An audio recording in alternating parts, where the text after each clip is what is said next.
Welcome to the Sticky Note Marketing Show. I'm your host, Mary Czarnecki. Business leaders today are overwhelmed with a unique set of challenges, from rapidly changing markets to digital disruptions, leaving many uncertain about where to focus their efforts to grow their brands and their businesses. This uncertainty can lead to missed opportunities, wasted resources, and stagnant growth. But it doesn't have to be this way. On this show, I provide clear, actionable strategies and bring in guest experts that cut through the noise and deliver consistent results. I share what works and what doesn't when it comes to effective marketing and growing your business. Tune in to discover the latest insights and proven tactics to make your marketing more profitable, lead your teams with confidence, and achieve success for your brand, business, and personal aspirations. If you've ever wondered if it's possible to skip the overwhelm and map out a plan for success on a simple sticky note, I'm here to tell you that it is. So grab that pen and those sticky notes and let's get started. Have you ever heard that voice in your head saying, oh my gosh, just wait until they figure out you don't know what you're talking about. Oh, they're going to figure out that you don't know, you aren't qualified for this position.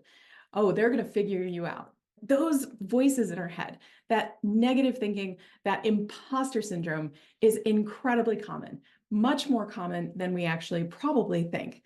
So I'm Mary Czarnecki. This is the Sticky Note Marketing Show. And today I want to talk about that crisis of confidence, that discounting obvious proof, obvious evidence of your skills, your success, your experience, your qualifications when faced with a challenge. A lot of people call this imposter syndrome. Some people call it crisis of confidence. Some people call it thought traps. But what we're dealing with here is that negative voice in our head. How do we overcome that to be able to step into the spotlight, to be able to fulfill our roles? So whether you are a corporate professional, you are a business leader, you are an entrepreneur or a small business owner, this affects people in all different kinds of roles.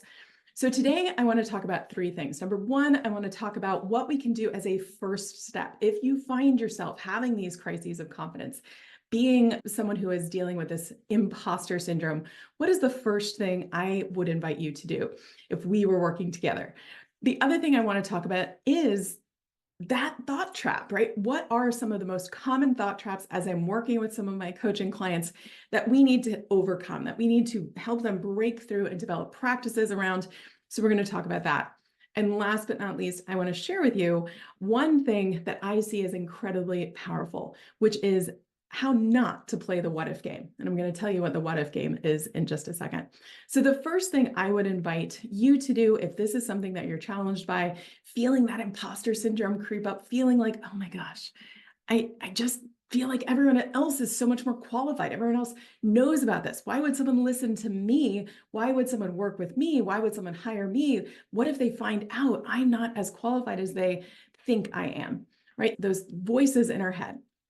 So if that's something that you've struggled with in the past or are dealing with now, the first thing I would invite you to do is just swap what can feel very isolating, feeling like, oh, maybe I'm the only one thinking that, or I'm the only one dealing with this. Everyone else seems so confident. Everyone else is so much more experienced, and everyone else does have this knowledge, experience, and qualifications. I want you to swap that feeling of isolation for inspiration. Now, there are several different ways when I'm working with my private clients that we go about doing this, but a very simple way that you can do this right away, right now, is to go look for celebrities, for thought leaders, for experts that have come out and shared that this is something that they also deal with. So there are several celebrities that I know of that I have looked up that have shared the fact that this is something that they themselves have dealt with. In fact, even Lady Gaga has been quoted as saying, I still sometimes feel like a loser kid in high school, and I just have to pick myself up and tell myself that I'm a superstar every morning. So even someone who has fans from around the world telling her how amazing, how talented, how special she is, has these moments, these doubts, these voices in her head. So swapping that feeling of, oh, I'm the only one who's dealing with this, for the recognition that no matter what level of success you're at, it's possible that you might be feeling this, can help us take that first step. The other thing I want to talk about here are those thought traps.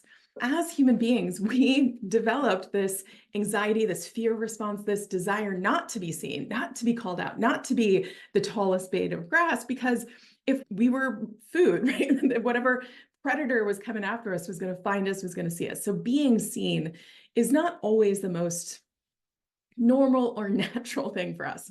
But the problem is when left unchecked, we can experience these thought traps.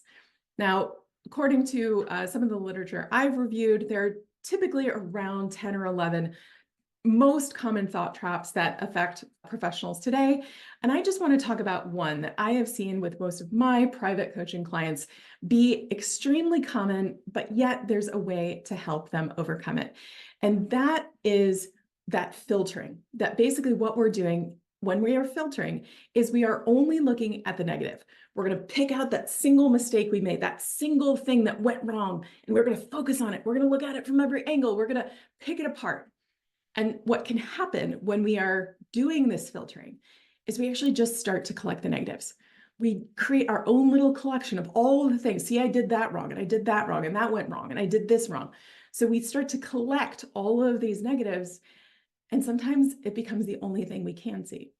One thing that I would invite you to do, one of the practices that I coach my clients on, is instead to create your own trophy room. It can be a real trophy room. It can be a virtual trophy room. It could be a notebook. It could be a notes app on your phone. But create evidence, create a vault, create a treasure trove of proof of the accomplishments, of the good. Our brains aren't always good at remembering the positive. And if we are someone who filters down to those negative experiences, outcomes, or events, this is all the more important. We have to remind ourselves, we have to show ourselves the evidence that we did do something. We have had accolades. We have had people like us. Now, this is not the same as when I'm coaching people on developing social proof and their testimonials for their business. This is not something you're gathering to put on a website or to share with people in a presentation. This is for you. This is whatever is meaningful to you, whatever, when you see it, when you read it, when you experience it again, reminds you that you have worth, reminds you that you have skills, that you have experience, that you do deserve what you are doing now, the role that you're playing, the business you're leading, right? So it could be something small. It could be maybe a debate trophy that you won when you were in 8th grade, reminding you that, yes, if I want to be a speaker, this has been in me for a while, right? I've shown progress. Maybe it's a degree that you got 20 years ago that maybe you're thinking, oh, I got that degree, but am I really using it? And does that really mean anything to anyone anymore? Yeah, it does. Because in going through getting that degree or that certification or that certificate, you didn't just learn the thing. You didn't just learn that content. You learned about learning. You learned about how to process information. You learned about problem solving, about dealing with the other people in your class, about dealing with your professor, about managing your time. There are a myriad of different things that you can pull from that experience other than just, did you learn what was in the textbook or did you pass that certification test?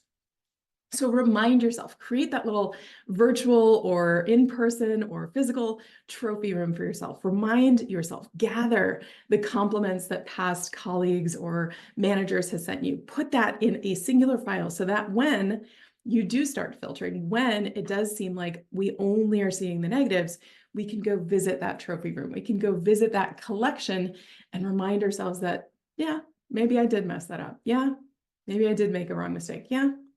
But you know what? I've also done all of this. And we're reminding our brain of the good as well as the bad. Now, the last thing I want to touch on today is, as I said at the beginning, it is not my recommendation to continue to play the what if game. So Mary, what is the what if game? The what if game is when we start saying, what if this goes wrong? Or what if I'm not qualified? Or what if I do mess this up? So we're starting this kind of negative forecasting, negative forward thinking. That's what I think of when I think of the what if game. What if these negative things could happen? And what I would invite you to do is shift that. I firmly believe that no one's going to win that what if game. But what we can ask instead is, okay, what's next? What do I have to do next? What do I have to learn next? What do I have to bring out of my past skills and experience and showcase next? What do I have to do to connect with someone or build a relationship with next? But instead of asking, what if, I invite you to ask, what's next? So if anything I said resonated with you today, please definitely, wherever you're watching or engaging with this, drop in the comments. How do you get out of that thought trap of filtering? How do you stop just focusing on the negative and actually remind yourself of the positive? I'd love to hear what practices are working for you. And if you have other questions that you would like us to answer here on the Sticky Note Marketing Show, also drop those in the chat, drop those in the comments. I would love to hear from you. What do you want to hear about on future episodes of this show? All right. If you would like to learn more about how I do work with my coaching clients when it comes to executive leadership, building a business, or overcoming these imposter syndrome feelings, feel free to connect with me over at maryczarneckispeaks.com. The links will also be where you're engaging with this video or listening to this audio. I look forward to supporting you. Thank you for tuning in to this episode of the Sticky Note Marketing Show. If you enjoyed this episode, please subscribe, leave a review, and share it with others who might benefit. Until next time, keep it simple and stay focused.